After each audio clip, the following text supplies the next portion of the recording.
Ini raja nggak beres, katanya punya ilmu.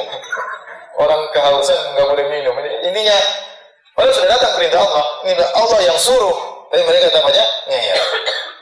Subhanallah.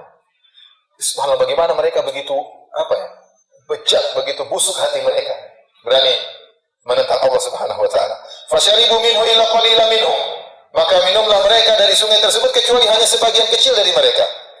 Disebutkan dalam hadis yang sahih, ya, bahwasanya jumlah orang-orang yang tadinya keluar ribuan orang, begitu melewati sungai semuanya gugur, semuanya kehausan minum, banyak. Yang bertahan tidak minum kecuali cuma 300 belasan orang.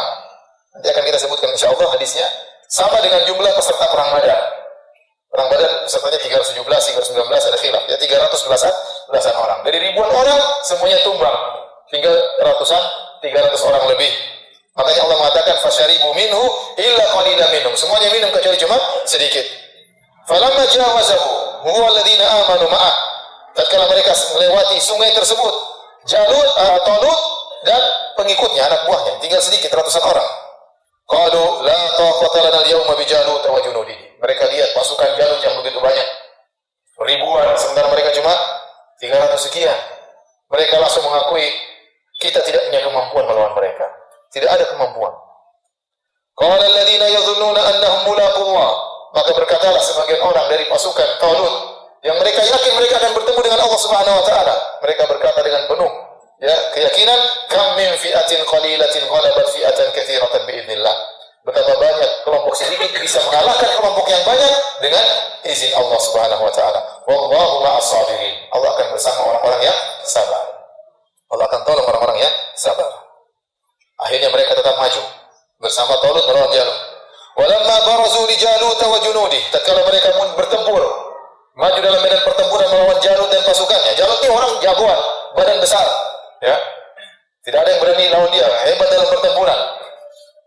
Mereka pun berdoa. Inilah mereka tidak pede pada diri mereka, tapi pede kepada siapa? Allah Subhanahu wa taala. Itu yang buat mereka menang. Kalau lupa diri kita harus menang, masih menang, kalah nanti.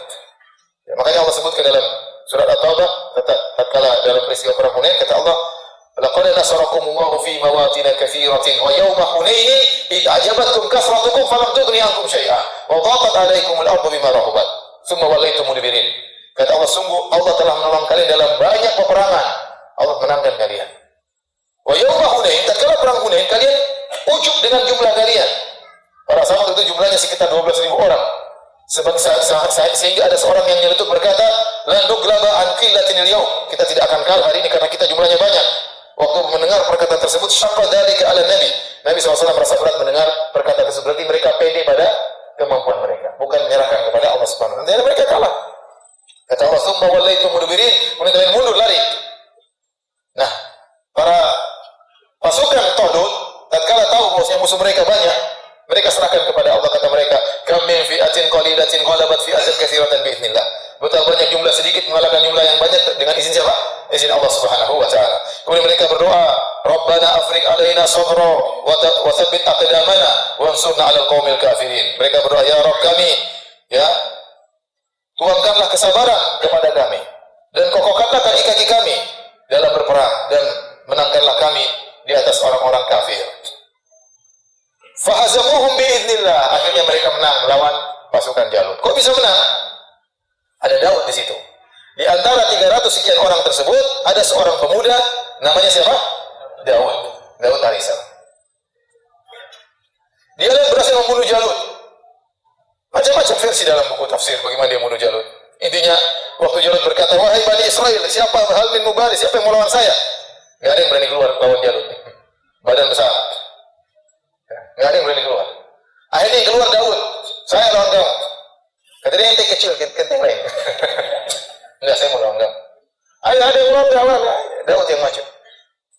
Tidak disebutkan dalam hadis yang sahih bagaimana proses Daud membunuh Jalut.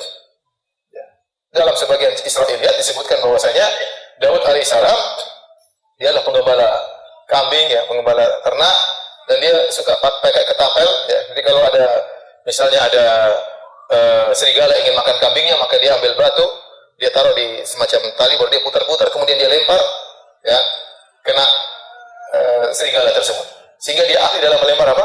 Batu. Ada yang mengatakan waktu dia melawan Jalut, maka langsung kontak langsung, tetapi diambil batu 5 kalau tidak salah, diambil baru dia putar-putar. Jalut sedang sombong-sombong, dia putar terus. Begitu, kena kepala Jalut langsung apa? KO, mati. Langsung Daud datang sembelih kepalanya. Itu datang dalam Israel, tapi dalam hadis yang tidak disebutkan. Ya. Kalau saya lebih senang Daud maju perang berkelahi, menunjukkan Daud lebih jago. Kalau gitu kurang jago kan? Kalau jago mau maju perang lawan berkelahi satu head to head lawan siapa?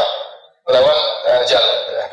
Namun demikianlah dalam Israel disebutkan cara dia membunuh Jalut karena dia kecil, maka dia menggunakan ketapel tadi yang ditaruh batu, diputar kemudian dilempar dengan kencang dan dia tidak meleset tatkala melempar ke arah Jalut sehingga kena kepala Jalut dan tewaslah dia. Dan begitu Jalut tewas, ya, dan dahulu perang biasanya duel antara pemimpin dengan pemimpin. Ya, tatkala Jalut tewas, maka anak buahnya semua langsung jatuh semangatnya karena pimpinan mereka sudah tewas, akhirnya dikalahkan oleh pasukan Bani Israel. Allah berkata, itulah muncul pertama kali Daud jadi tenar di kalangan apa? Bani Israel. Wa atahu Allahul mulka wal hikmata. Maka Allah pun berikan kepada Daud kerajaan dan Allah berikan kepada Daud kenabian. Ada yang mengatakan setelah itu Talut pun menyerahkan kerajaannya kepada siapa? Daud. Talut memberikan kerajaannya kepada Daud. Lihat ini Daud orang yang kuat dengan tawadhu'nya, dengan rendah hatinya, maka dia menyerahkan kerajaan kepada Nabi Daud alaihissalam. Sejak saat itu mulailah muncul seorang yang dia raja sekaligus nabi, dialah Daud. Sebelumnya nabi dari golongan sendiri, raja dari golongan sendiri. Namun Daud dialah orang yang pertama kali mengumpulkan antara kenabian dengan apa? Dengan kerajaan. Makanya Allah mengatakan, wa atahu Allahul mulka, Allah pun berikan kepada dia kerajaan, wal hikmata, Allah berikan kepada dia kenabian, wa 'allamahu mimma yasha, dan Allah ajarkan kepada Nabi Daud apa yang Allah kehendaki. Kata Allah, tilka ayatullahi natluha 'alaika bil haqq wa innaka laminal mursalin. Inilah cerita yang Allah bacakan kepada engkau wahai Muhammad, cerita yang benar dan sungguhnya engkau termasuk dari para rasul. Allah ceritakan kisah ini kepada Nabi Muhammad SAW. Nah, hanya kita baca kisah ini dalam Al-Quran. Baik. Itulah awal munculnya Nabi Daud alaihissalam. Nabi Daud alaihissalam diberikan banyak keistimewaan oleh Allah Subhanahu wa taala. Allah berfirman, "Wa laqad ataina Dawuda minna fadla." Sungguh kami telah memberikan karunia kepada Nabi Daud alaihissalam. Dan tadi juga Allah ajarkan ilmu. Wa 'allamahu mimma yasha. Allah ajarkan kepada Nabi Daud ilmu yang Allah kehendaki.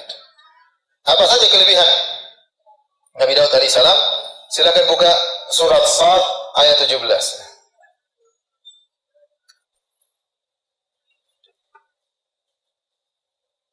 Surat Sad, surat 38.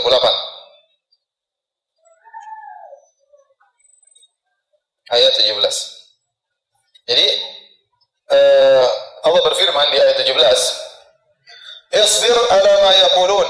Wahai Muhammad, sabarlah engkau atas apa yang mereka ucapkan. Itu atas ejekan-ejekan kaum Quraisy, atas hinaan-hinaan kaum Quraisy, atas gangguan-gangguan orang Quraisy.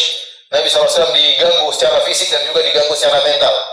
Gangguannya secara mental diantaranya dihina, dikatakan pendusta, dikatakan dukun, dikatakan orang gila, dikatakan penyihir, dikatakan tersihir, dikatakan orang itu ada tradisi nenek moyangnya, dan banyak tuduhan-tuduhan kepada Nabi SAW.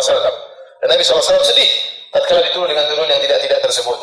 Manusiawi, orang yang mulia seperti Nabi SAW, orang yang jujur yang tadinya semua orang mengakui amanahnya Nabi, mengakui kejujuran Nabi SAW, sekarang berbalik dituduh sebagai orang yang tidak amanah, pendusta. Ini menjadikan Nabi bersedih. Ya. Makanya dalam ayat yang lain kata Allah, "Wa laqad na'lamu annaka yadhiqu sadruka bima yaqulun." Sungguh kami tahu bahwasanya perkataan mereka membuat dadamu sempit wahai Rasulullah SAW. Ya.